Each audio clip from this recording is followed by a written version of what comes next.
नमस्कार दोस्तों, स्वागत है आप सबके अपने YouTube चैनल एग्जाम प्रेप लिखने से जीतेंगे में।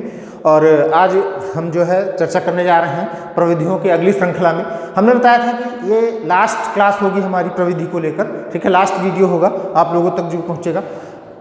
तो अभी तक हमने तमाम सारी प्रविधियों की आपसे चर्चा कर ली, प्रविधियों के बारे में बताया, समूह चर्चा के बारे में बताया, खेल प्रविधि के बारे में बताया और जो है भ्रमण प्रविधि भी नहीं बताई, भ्रमण प्रविधि बताएंगे, ठीक है। और भी तमाम सारी प्रविधियां थी जिनके बारे में हमने आपसे चर्चा कर ली है, ठीक है। और आज जो है हम कार्यशाला प्रविधि के बारे में आप लोगों से चर्चा करेंगे, ठीक है।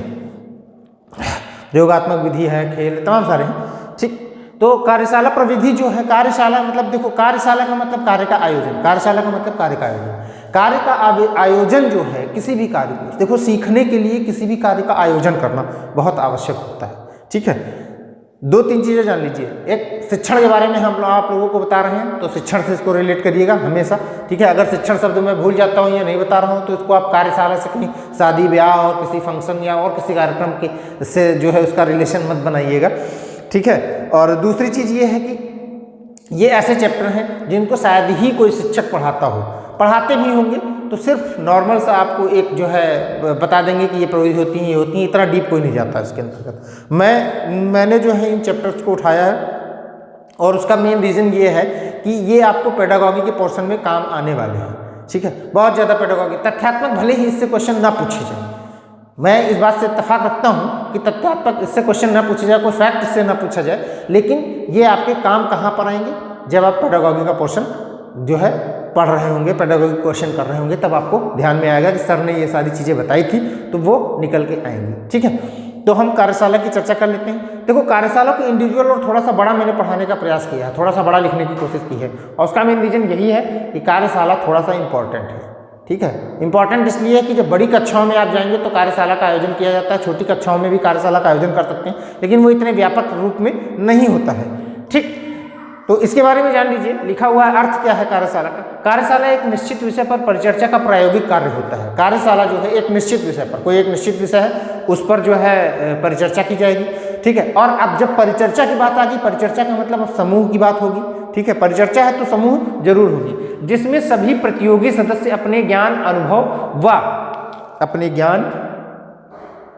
अनुभव व कौशलों के पारस्परिक आदान प्रदान से के द्वारा विषय के बारे में सीखते हैं। यानी सभी सदस्य जितने भी होंगे, 8, 10, 12, 15, चूंकि वह समूह है, ठीक है, समूह में परिचर्चा होगी तो सबका अपना अपना ज्ञान होगा, सबके अपने अपने अनुभव होंगे, सबकी अपनी अपनी स्किल्स होंगी, यानी कौशल होंगे उनके, ठीक है। उनमें पारस्परिक आदान प्रदान, यानी जो चीज़ें मुझे आ रही हैं मैं आपसे चर्चा करूँ, जो आपको आ रही हैं वो मुझसे चर्चा करें, ठीक है। और आपस में सब लोग मिलकर चर्चा करेंगे, ठीक। तो वही क्या है, उसी के द्वारा जो सीख रहे हैं वही कार्यशाला प्रविधि हो जाती है, ठीक है। इसके बाद इसकी परिभाषाओं के बारे में जान लीजिए।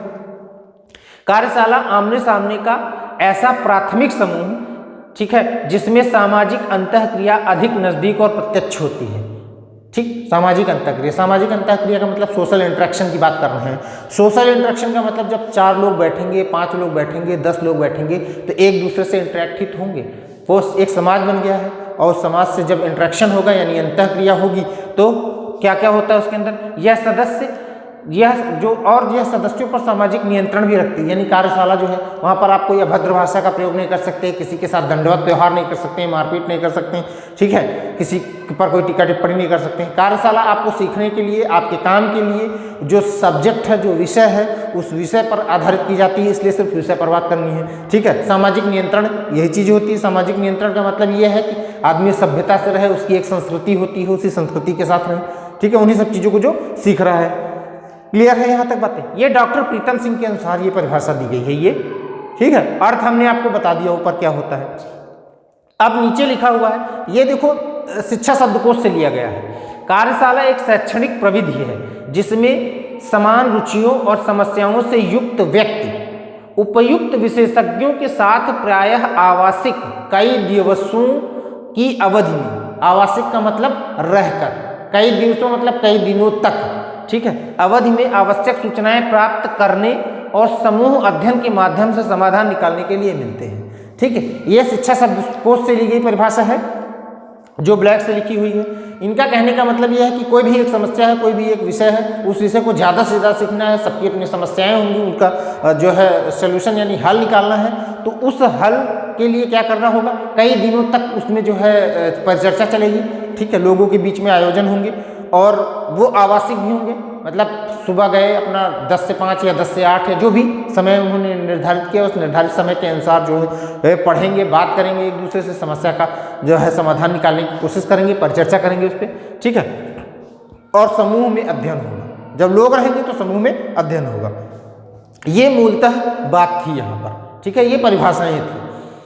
इंपॉर्टेंट मैंने बताया आपको सिर्फ इसलिए है क्योंकि पेडागॉजी के पोर्शन में आपको काम आने वाली है, ठीक है। अब आगे चलते हैं। उद्देश्य क्या है इसका? उद्देश्य यह है कि समस्या का समाधान खोजना, शैक्षणिक समस्याएं, यहाँ पे समाधान खोजना लिखा है हमने, ठीक है, जगह की कमी का जो है वो लिख दिया है हमने। तो यहाँ पर किस चीज़ के लिए? शैक्षणिक समाधान खोजना, व्यावहारिक पक्ष को समझना, जो व्यावहारिक पक्ष है उसको समझने का प्रयास करना। शिक्षण उद्देश्यों, विधियों और निर्धारण, शिक्षण का उद्देश्य क्या होना चाहिए, ठीक है, उनके विधियों का निर्धारण, शिक्षण उद्देश्य जो है वो क्या है, उनकी विधियों का निर्धारण, प्रभावशीलता का मूल्यांकन, ठीक है, वो कितने प्रभावी हो सकते हैं, शैक्षणिक जो आयोजन किया गया है वो कितना प्रभावी हो सकता है, इसका मूल्यांकन करना है, ठीक है। विशिष्ट क्षमताओं और सहयोग की भावना, जो विशिष्ट, देखो विशिष्ट क्षमताएं जो होती हैं, ठीक है, जो विशिष्ट क्षमताएं होती हैं वो निकल कर सामने आती हैं, और दूसरी सहयोग की भावना का विकास हो जाता है, प्रभावी विधियों और प्रविधियों का निर्धारण हो जाता है। जो विधियां और प्रविधियां, हो सकता है कुछ नई विधि और कई नई प्रविधि निकल के आ जाए, तो उसका एक निर्धारण हो जाता है। तथा शिक्षण में नवीन उपागमों का प्रशिक्षण हो जाता है। जो शिक्षण है, शिक्षा व शिक्षण में जो नवीन उपागम है, ठीक है, उनका एक प्रशिक्षण हो जाता है। प्रशिक्षण कहाँ हो जाता है? उन समूह के बीच में जो परिचर्चा हो रही है, उन लोगों में जो सीख रहे हैं वो कहीं और जाकर उसको प्रसारित करेंगे और सिखाएंगे। शिक्षण कौशल का विकास हो जाता है, जो टीचिंग स्किल है, जो पढ़ाने की कला है, उसका विकास हो जाता है, सुधार हो जाता है। कोई लोग कोई किसी भी चीज़ को सीख के आते हैं, उसके बाद दूसरों को प्रसारित करते हैं, सिखाते हैं, ठीक है, यही कार्यशाला से जो है शिक्षण कौशल का विकास होता है, ठीक है। यहाँ तक बातें क्लियर है। ये उद्देश्य थे, इन उद्देश्यों का मतलब आप समझ लीजिएगा, और जो चीज़ें लिखी हुई हैं ये आपके काम आने वाली हैं, ठीक है। फिर सबसे लास्ट में एक भाषा लिखी है, तो लिखा हुआ है, ये एक समझ लो कोटेशन है एक प्रकार की, ठीक है, इसको जो है इन्वर्टेड कॉमा में रख देते हैं, ठीक है। उद्देश्य प्राप्ति की भावना के लिए आपस में मिलजुल कर सहयोग की भावना से कार्य करना, उद्देश्य प्राप्ति की भावना, ठीक है। किसी उद्देश्य क्या है किसी भी चीज़ का, यानी हल निकालना, उनकी समस्या का समाधान होना, ठीक है। उद्देश्य प्राप्ति की भावना के लिए आपस में मिलजुल कर सहयोग की भावना से, ठीक है, एक दूसरे का सहयोग की भावना से कार्य करना कार्यशाला का मूल मंत्र है। कार्यशाला का मूल मंत्र क्या है, ठीक है, एक तो उद्देश्य प्राप्ति यानी हल निकलना चाहिए किसी भी चीज़ का, दूसरा आपस में मिलजुल कर सहयोग की भावना होनी चाहिए, ठीक है। ये दोनों मूल मंत्र हैं। जब तक ये नहीं होंगे तब तक कार्यशाला नहीं हो सकती, और कार्यशाला का आयोजन करेंगे तो वो सफल नहीं हो सकती है, ठीक। यहाँ तक बातें क्लियर है। इसके बाद में लास्ट प्रविधि है भ्रमण। भ्रमण प्रविधि मुझे लगता है बताने की कोई आवश्यकता नहीं है। भ्रमण का मतलब होता है शैक्षणिक भ्रमण। शैक्षणिक भ्रमण का मतलब होता है जो सब्जेक्ट आप पढ़ रहे हैं उस सब्जेक्ट के से जो है संबंधित आप शैक्षणिक भ्रमण करने जाएं। जैसे कि आप एंथ्रोपोलॉजी पढ़ रहे हैं, ठीक है, एंथ्रोपोलॉजी से संबंधित आप भ्रमण करने चले जाएं, या आप ज्योग्राफी पढ़ रहे हैं यानी भूगोल पढ़ रहे हैं, भूगोल से आप भ्रमण करने चले जाएं, ठीक है, उससे संबंधित जो सब्जेक्ट है उस विषय से संबंधित आप जो उस जगह पे, उस प्लेस पे, उस स्थान पे, उस परिक्षेत्र पे आप भ्रमण करने चले जाएं, ठीक है। इतिहास है, ठीक है, इतिहास से संबंधित चीज़ों को देखने के लिए आप भ्रमण करने चले जाएं, तो वो शैक्षणिक भ्रमण हो जाते हैं, और इन शैक्षणिक भ्रमणों से सीखने को मिलता है, ठीक है। और देखो इसके जो महत्व है, इसका उद्देश्य है, ठीक है, क्या क्या हो सकता है। एक तो सीखना रुचिपूर्ण हो जाता है, ठीक है, यानी आपको बहुत इंटरेस्ट आएगा, जाओगे, घूमोगे, चीज़ों को देखोगे, जिन चीज़ों को आप किताबों में देख रहे हो उनको प्रत्यक्ष देखोगे तो आपको बहुत अच्छा लगेगा, ठीक। दूसरी चीज़ यह है कि समस्त इंद्रियां जो है क्रियाशील हो जाती हैं, यानी समस्त इंद्रियां मतलब आपकी ज्ञानेंद्रियां जितनी भी हैं वो सारी की सारी क्रियाशील हो जाती हैं। तीसरी चीज़ यह है कि सामाजिक भावना का विकास होता है, ठीक है, सामाजिक भावना यहाँ भी आ जाती है, इसलिए कि आप निकलेंगे, घर से बाहर जाएंगे, लोगों से मिलेंगे, ठीक है, तो सोशलिस्ट हो जाएंगे, ठीक। चौथी चीज़ यह है विभिन्न संस्कृतियों का ज्ञान होता है। आप उत्तर प्रदेश के रहने वाले हैं, राजस्थान की संस्कृति का ज्ञान हो जाएगा आपको, आप महाराष्ट्र चले जाते हैं, अजंता एलोरा की गुफा देखने आपको, वहाँ पर जो है जाएंगे तो आपको मराठी संस्कृति का ज्ञान हो जाएगा। ठीक है, आप हैदराबाद चले जाते हैं, वहाँ की जो है किसी चीज़ शैक्षणिक भ्रमण में जाते हैं, वहाँ की चीज़ों को देखते हैं, तो आपको हैदराबाद की संस्कृति यानी जो उधर की तमिल संस्कृति है आपकी, और जितनी भी हैं साउथ इंडियन जो है कल्चर है, उसका ज्ञान हो जाएगा आपको। आप रामेश्वरम चले जाते हैं, ठीक है, तो आपको वहाँ की संस्कृति का ज्ञान हो जाएगा। तथा सीखने की स्वतंत्रता होती है, वहाँ पर सीखने की स्वतंत्रता होगी, आपको कोई किसी भी तरीके का कोई बाउंड नहीं होगा, किसी भी तरीके की कोई बाध्यता नहीं होगी कि आपको सिर्फ इतना ही सीखना है। आप हो सकता है उसके अगल बगल कुछ ऐसी चीज़ें मिल जाएं जो आपने किताब में ना पढ़ी हो, आपको देखने को मिल जाए, सीख सकते हैं आप राजस्थान चले जाएँ, चित्तौड़गढ़ का किला देखने चले जाएँ, ठीक है, चित्तौड़गढ़ का किला देखने चले जाएँ, वहाँ पर आपको बहुत सारी चीज़ें ऐसी मिल जाएंगी, सिर्फ किला ही नहीं देखेंगे, और भी तमाम सारी चीज़ें देख सकते हैं। ठीक है, आदिवासी का क्षेत्र है, उधर आदिवासी जो है जनजीवन कैसा होता है, कैसे लोग रहते हैं, क्या क्या काम करते हैं, उसको भी आप सीख सकते हैं। तो वैसे ही महाराष्ट्र चले जाएँ तो महाराष्ट्र में जनेवा प्रजाति के लोग जो हैं आदिवासी लोग हैं, वो रहते हैं, ट्राइबल्स हैं वो लोग, उनकी संस्कृति क्या है, वो कैसे रहते हैं, उनके बारे में भी आप जान सकते हैं। कोई उत्तर प्रदेश अगर जो चला आता है तो सिर्फ लखनऊ भ्रमण करके अगर जो वापस चला जाए तो लखनऊ के आसपास की संस्कृति के बारे में वो जान जाएगा। ठीक है, बहुत सारे ऐसे लोग होते हैं, जैसे आप बनारस चले जाएं यहाँ से तो बनारस की संस्कृति क्या है, वहाँ के बारे में आप सीख सकते हैं। तो वही चीज़ जान लीजिए कि विभिन्न संस्कृतियों का ज्ञान होता है, सीखने की स्वतंत्रता होती है, और दूसरा समस्त इंद्रियां जो है क्रियाशील हो जाती हैं, सीखना रुचिपूर्ण हो जाता है। सबसे महत्वपूर्ण तो यही है। ठीक है, और सबसे इम्पॉर्टेंट बात यह है कि भ्रमण के पश्चात सीखी गई बात का लेखन करवाना, लेखन अवश्य करवाना चाहिए। क्यों? क्योंकि ज्ञान स्थायी रह जाता है।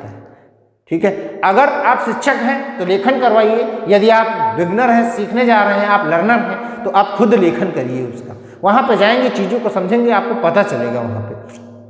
ठीक है, बहुत सारी चीज़ें ऐसी आपको देखने को मिलेगी। इसलिए भ्रमण प्रविधि भी एक शैक्षणिक प्रविधि होती है, और शैक्षणिक भ्रमण अक्सर कराए जाते हैं हमारे स्कूलों में, विद्यालयों में, सब जगह कराए जाते हैं। जैसे कि आपने देखा होगा गांव से जो बच्चे होते हैं या छोटे छोटे जो शहर हैं लखनऊ के अलावा, वहाँ से लोग आते हैं जू देखने, चिड़ियाघर देखने आते हैं लखनऊ का चिड़ियाघर देखने आते हैं, यहाँ के जानवरों को देखते हैं और उसके बाद में वापस जाते हैं। तो यहाँ से जो देख के जा रहे हैं वो एक संस्कृति है। ठीक है, वो लखनऊ की संस्कृति है, उस लखनऊ की संस्कृति को देख के जा रहे हैं, सीखने आए हैं, तो चीज़ों को देखेंगे, जानवर जो होंगे वो पले हुए हैं जो उनको देखा जाएगा। ठीक है, सामाजिक भावना का विकास होगा। क्लास के अलावा, जो कक्षा के अलावा और भी जो बच्चे होंगे, ठीक है, उन बच्चों के साथ जो है उनका मेल जोल बढ़ेगा। ठीक है, तो ऐसी चीज़ें होती हैं, सीखने की स्वतंत्रता रहेगी। यहाँ पे शिक्षक का कोई वो नहीं रहेगा, दबाव नहीं रहेगा। आप अगर जो सांप देख रहे हैं तो सांप के बारे में आप जानेंगे कि ये रेप्टाइल्स होते हैं, रेप्टाइल्स में इतने जो है ये सांप होता है, ये फलाना होता है, ढिमकाना होता है, ऐसे तमाम सारी चीज़ें सीखने को मिल जाती हैं। लेकिन सबसे बड़ी चीज़ ये है कि शैक्षणिक भ्रमण के बाद, ठीक है, लेखन अति आवश्यक है। क्यों? क्योंकि ज्ञान स्थायी रह जाता है। ठीक, यहाँ तक मुझे लग रहा है सारी बातें क्लियर हो गई होंगी, और इसके बाद अब प्रविधियों में कुछ भी नहीं बचा हुआ है। ठीक है, अब हमारी जो अगला वीडियो आएगा वो शिक्षण के नवीन उपागम या विधाएं, जो भी आप कहेंगे। ठीक है, बहुत इंपॉर्टेंट है, पूछा जाता है, आपके सब्जेक्ट में है, आपके सिलेबस में है, इसलिए हम इस पर भी परिचर्चा करेंगे आप लोगों से। आपका अपना चैनल है एग्जाम प्रेप, लेखनी से जीतेंगे। लाइक शेयर सब्सक्राइब करते रहिएगा, कमेंट करते रहिएगा, प्यार दुलार और स्नेह दिखाते रहिएगा, और अगले वीडियो तक के लिए धन्यवाद।